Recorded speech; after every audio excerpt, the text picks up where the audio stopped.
दो सबसे शक्तिशाली योद्धा धैर्य और समय हैं।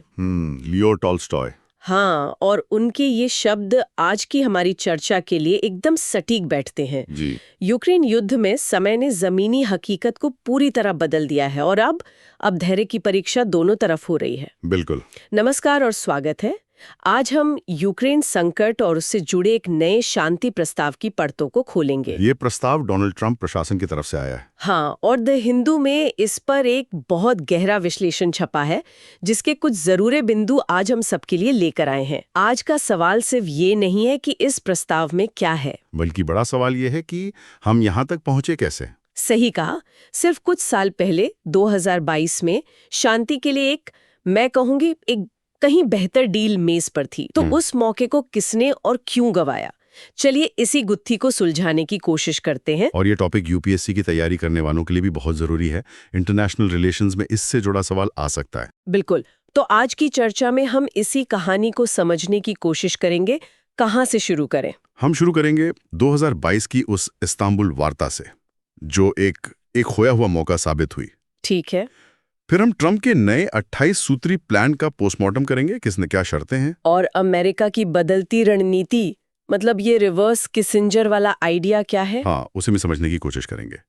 और आखिर में हम देखेंगे कि इन सब के बीच राष्ट्रपति ज़ेलेंस्की किस भयानक दुविधा में फंसे हैं। ठीक है, तो चलिए समय में थोड़ा पीछे चलते हैं। साल 2022, युद्ध अभी शुरू हुआ है। तुर्की की मध्यस्थता में इस्तांबुल में एक बैठक हो रही है और दुनिया को लग रहा है कि शायद ये जंग ज्यादा लंबी नहीं चलेगी। उस वक्त जो समझौता मेज पर था, वो मोटे मोटे तौर पर क्या था? उस वक्त की जो रूपरेखा थी वो आज के हालात देखकर किसी सपने जैसी लगती है। सच में? हाँ, उस अंतरिम समझौते में रूस इस बात पर सहमत हो रहा था कि वो अपनी सेना को 24 फरवरी 2022 से पहले की स्थिति पर वापस ले जाएगा। एक मिनट, मतलब युद्ध शुरू होने से ठीक पहले वाली लाइंस पर? बिल्कुल। इसका मतलब क्रीमिया और डॉनबास के कुछ हिस्सों को छोड़कर बाकी यूक्रेन से रूसी सेना हट जाती। हाँ, लगभग यही बात थी। 2014 से जो स्थिति थी, करीब करीब वहीं वापस जाने की बात थी। और बदले में यूक्रेन को क्या करना पड़ता? बदले में यूक्रेन को 2 बड़ी रियायतें देनी थी। पहली, वो नेटो में शामिल होने की अपनी जिद छोड़ देगा, जो रूस की सबसे बड़ी सुरक्षा चिंता रही है। और दूसरी उसे अमेरिका, यूके, फ्रांस जैसे देशों से सुरक्षा की गारंटी मिलेगी। ये एक तरह का बीच का रास्ता था। सुनने में तो ये एक बहुत ही प्रैक्टिकल समाधान लगता है। यूक्रेन की संप्रभुता भी बचती और रूस की चिंताएं भी कुछ हद तक दूर हो जाती। तो फिर ये गाड़ी पटरी से उतरी कैसे? बात कहाँ आकर बिगड़ी? यहीं पर कहानी थोड़ी पेचीदा हो जाती है। स्रोत के मुताबिक इसके 2 मुख्य कारण थे। पहला तो ये कि जिन पश्चिमी देशों से यूक्रेन सुरक्षा गारंटी की उम्मीद कर रहा था, वो खुद ही पीछे हट रहे थे। अच्छा, क्यों? वो ऐसी कोई ठोस गारंटी नहीं देना चाहते थे जो उन्हें भविष्य में रूस के साथ सीधे टकराव में खींच ले। और दूसरा कारण? क्योंकि वो तो और भी ज्यादा विवादास्पद लगता है। हाँ, दूसरा कारण ज्यादा विवादास्पद है। रूसी विदेश मंत्री सर्गे लावरोव और उस समय मध्यस्थता कर रहे पूर्व इजरायली प्रधानमंत्री नफ्ताली बेनेट, दोनों के बयानों के अनुसार अप्रैल 2022 में तत्कालीन ब्रिटिश प्रधानमंत्री बोरिस जॉनसन ने अचानक कीव का दौरा किया। एक मिनट, ये तो बहुत बड़ा दावा है। क्या ये सिर्फ रूसी प्रोपेगेंडा नहीं हो सकता? पश्चिम का नैरेटिव तो हमेशा यही रहा है कि पुतिन पे भरोसा नहीं किया जा सकता। बिल्कुल, और यही इस मामले को जटिल बनाता है। हमारे पास दोनों तरफ के बयान हैं, लेकिन नफ्ताली बेनेट, जो उस समय मध्यस्थ थे और किसी भी पक्ष के नहीं थे, हाँ, उनका बयान इसे थोड़ी विश्वसनीयता देता है। उनका कहना था कि पश्चिम ने उस समझौते को प्रभावी रूप से ब्लॉक कर दिया। तो सच जो भी हो, नतीजा ये हुआ कि ज़ेलेंस्की ने लड़ने का फैसला किया।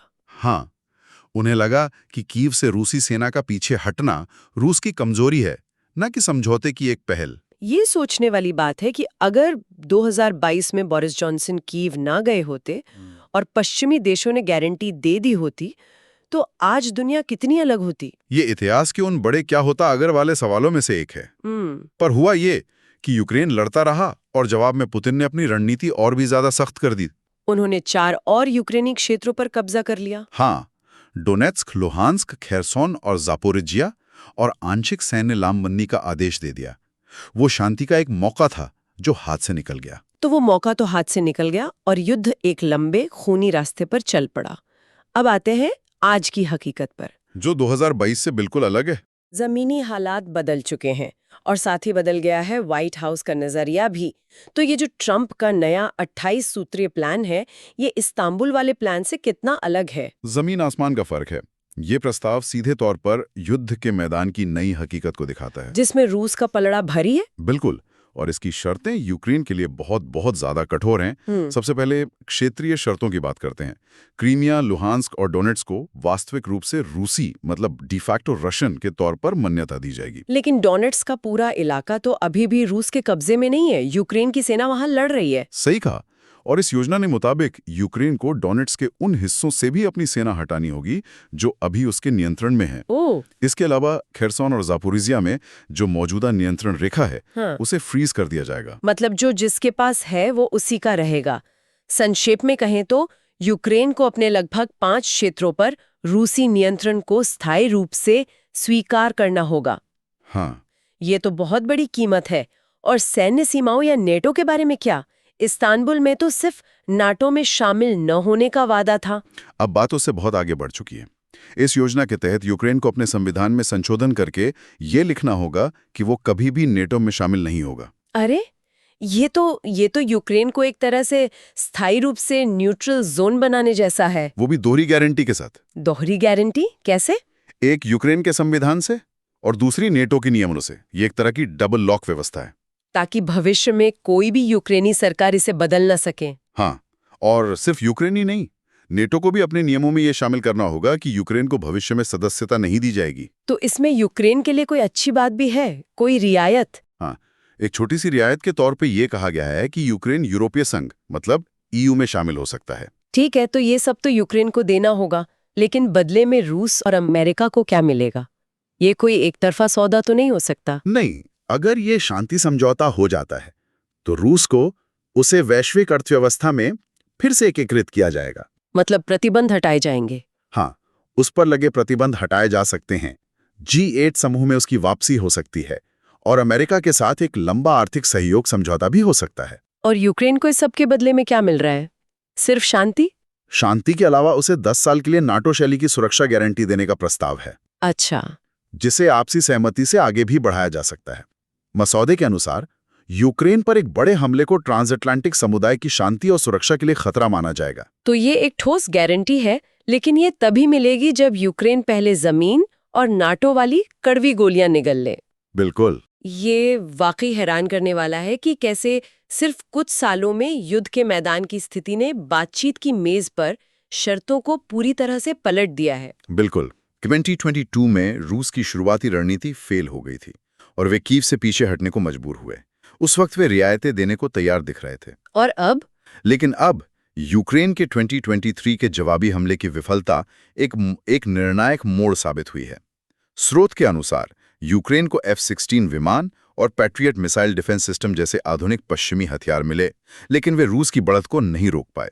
इसका कोई हालिया उदाहरण है जो इस जमीनी हकीकत को और साफ करता हो? हाँ, पोक्रोव्स्क शहर पर रूस का कब्जा। अच्छा। पोक्रोव्स्क का गिरना सिर्फ एक और शहर का हाथ से निकलना नहीं है। ये डोनेट्स्क में यूक्रेन के लिए एक बहुत बड़ा लॉजिस्टिकल हब था, एक बड़ा रेलवे जंक्शन, जहां से पूर्वी मोर्चे पर सप्लाई और सैनिक भेजे जाते थे। हाँ, इसके रूस के हाथ में जाने का मतलब है कि अब रूस के लिए आगे बढ़ना और आसान हो जाएगा और यूक्रेन के लिए अपनी सेना को मेंटेन करना और मुश्किल। और इसी के साथ अमेरिका की नीति में भी जबरदस्त बदलाव दिख रहा है। बाइडेन प्रशासन की नीति थी जब तक आवश्यक हो यूक्रेन का समर्थन करना। लेकिन ट्रंप प्रशासन का नजरिया इससे बिल्कुल अलग है। हाँ, ये एक बुनियादी बदलाव है। ट्रंप प्रशासन इस युद्ध को एक हारी हुई लड़ाई मानता है और इसका आर्थिक बोझ यूरोप पर डालना चाहता है। लेकिन इसके पीछे सिर्फ पैसा बचाने की बात तो नहीं होगी। नहीं, इसके पीछे एक बड़ी रणनीतिक सोच भी है, जिसे कुछ विश्लेषक रिवर्स किसिंजर कह रहे हैं। रिवर्स किसिंजर, ये सुनने में बड़ा दिलचस्प लगता है। इसका क्या मतलब है? अगर हम इसे बड़ी तस्वीर से जोड़कर देखें तो 1970 के दशक में अमेरिकी रणनीतिकार हेनरी किसिंजर ने सोवियत संघ के खिलाफ चीन को अमेरिका के करीब लाने की एक कामयाब कूटनीति अपनाई थी। अच्छा, हाँ। रिवर्स किसिंजर का मतलब है ठीक इसका उल्टा करना। आज अमेरिका के सबसे बड़े वैश्विक प्रतिद्वंदी चीन के खिलाफ रूस को अमेरिका के करीब लाना। लेकिन क्या ये रणनीति व्यवहारिक है? रूस और चीन तो आज बिना किसी सीमा की दोस्ती की बात करते हैं। सही बात है, उनका व्यापार, सैन्य सहयोग सब कुछ बढ़ रहा है। तो क्या अमेरिका के लिए ये उम्मीद करना यथार्थवादी है कि वो इस गठबंधन को सिर्फ कुछ आर्थिक फायदों के लिए तोड़ सकता है? और यही इस रणनीति का सबसे बड़ा अगर है। क्या पुतिन का रूस, जो पिछले 1 दशक से चीन के इतना करीब आ गया है, सिर्फ आर्थिक फायदों के लिए अपनी पूरी विदेश नीति बदल देगा? मुझे तो मुश्किल लगता है। कई विश्लेषक मानते हैं कि ये सोच 1970 के दशक में तो काम कर गई, लेकिन आज की मल्टीपोलर दुनिया में ये बहुत ज्यादा आशावादी है। तो मतलब यूक्रेन शांति समझौता चीन को घेरने की एक बड़ी अमेरिकी भू राजनीतिक बिसात का सिर्फ एक मोहरा है? ऐसा कहा जा सकता है। ये दिखाता है कि कैसे क्षेत्रीय संघर्ष अक्सर बड़ी शक्तियों के वैश्विक हितों और उनकी बड़ी लड़ाइयों से जुड़े होते हैं। इन सब परिस्थितियों के बीच यूक्रेन के राष्ट्रपति ज़ेलेंस्की एक ऐसी स्थिति में फंसे हैं जिसकी कोई कल्पना भी नहीं कर सकता। निश्चित रूप से। एक तरफ देश की संप्रभुता का सवाल है और दूसरी तरफ जमीनी हकीकत का नंगा सच। उनकी स्थिति कई मोर्चों पर कमजोर है। उनका राष्ट्रपति कार्यकाल समाप्त हो चुका है और वे मार्शल लॉ के तहत सत्ता में बने हुए हैं, जिससे उनकी घरेलू वैधता पर भी सवाल उठ रहे हैं। हाँ, और हाल ही में उनके सबसे करीबी सहयोगी और चीफ ऑफ स्टाफ एंड्री वर्मैक को भ्रष्टाचार के आरोपों के कारण इस्तीफा देना पड़ा, जिससे सरकार पर लोगों का भरोसा और कम हुआ है। और देश की आर्थिक और सैन्य स्थिति कैसी है? अर्थव्यवस्था पूरी तरह से पश्चिमी मदद पर टिकी हुई है। देश के ज्यादातर हिस्सों में बिजली की भारी कटौती हो रही है, क्योंकि रूसी हमलों ने यूक्रेन के पावर ग्रिड को लगभग तबाह कर दिया है। और युद्ध के मैदान पर तो जैसा कि हमने बात की, पोक्रोव्स्क जैसे रणनीतिक शहर का हाथ से निकलना सेना के मनोबल के लिए एक बड़ा झटका है। तो उनके सामने अब विकल्प क्या हैं? एक तरफ देश का सम्मान है, उन लाखों लोगों की कुर्बानी है, और दूसरी तरफ अपने सबसे बड़े सहयोगी अमेरिका का जबरदस्त दबाव। यही उनकी सबसे बड़ी दुविधा है, जो किसी भी नेता के लिए एक बुरे सपने जैसी है। अगर वे इस सौदे को स्वीकार करते हैं तो ये रूस की जीत को स्वीकार करने जैसा होगा। उन्हें देश के अंदर गंभीर राजनीतिक विरोध का सामना करना पड़ सकता है, उन पर देश के साथ गद्दारी करने का आरोप लग सकता है। और अगर वे इसे अस्वीकार कर देते हैं, अगर वे इसे अस्वीकार करते हैं, तो यूक्रेन को और ज्यादा जमीन खोने का खतरा है, क्योंकि अमेरिकी समर्थन के बिना यूरोपीय देशों की मदद का वजन बहुत कम हो जाता है। हाँ, जर्मनी, यूके और फ्रांस ने समर्थन जारी रखने का वादा तो किया है, लेकिन वो अकेले अमेरिका की जगह नहीं ले सकते। ये एक बहुत ही कड़वा सच है। उनके अपने बयानों में भी ये मजबूरी और बदलाव साफ दिखता है। ये बदलाव बहुत स्पष्ट है। एक समय ज़ेलेंस्की कहते थे कि शांति तभी होगी जब रूस क्रीमिया समेत 1991 की सीमाओं वाले यूक्रेन के हर इंच से हट जाएगा। और आज स्रोत के अनुसार वे मौजूदा फ्रंटलाइन पर संघर्ष विराम के लिए तैयार हैं। इसका मतलब होगा 2014 से पहले के यूक्रेन का 20% से ज्यादा हिस्सा रूस के हाथों में स्थायी रूप से छोड़ देना। ये एक बहुत बड़ा वैचारिक बदलाव है, जो उनकी बेबसी और जमीनी हकीकत की स्वीकृति को दिखाता है। तो आज की इस पूरी चर्चा से ये बिल्कुल साफ है कि अंतर्राष्ट्रीय संबंधों की दुनिया में आदर्शवाद की जगह बहुत कम है। यहाँ शक्ति संतुलन, जमीनी हकीकत और बड़े देशों के रणनीतिक हित ही शांति समझौतों की दिशा और दशा तय करते हैं। हाँ, इस्तांबुल में जो संभव दिख रहा था वो आज की परिस्थितियों में लगभग नामुमकिन लगता है। ये विश्लेषण हमें दिखाता है कि भू राजनीति कितनी गतिशील और निर्मम हो सकती है। सिर्फ कुछ सालों में बातचीत की शर्तें पूरी तरह से बदल गई हैं। और ट्रंप का ये प्रस्ताव भले ही पहली नजर में रूस के पक्ष में झुका हुआ दिखे, लेकिन ये अमेरिका और रूस संबंधों में एक नया अध्याय खोल ले, और जैसा हमने चर्चा की, रूस को चीन से दूर करने का एक बड़ा रणनीतिक दांव भी है। और श्रोताओं के मन में हम एक सवाल छोड़कर जा रहे हैं, जिस पर यूपीएससी की तैयारी करने वालों को खास तौर से सोचना चाहिए।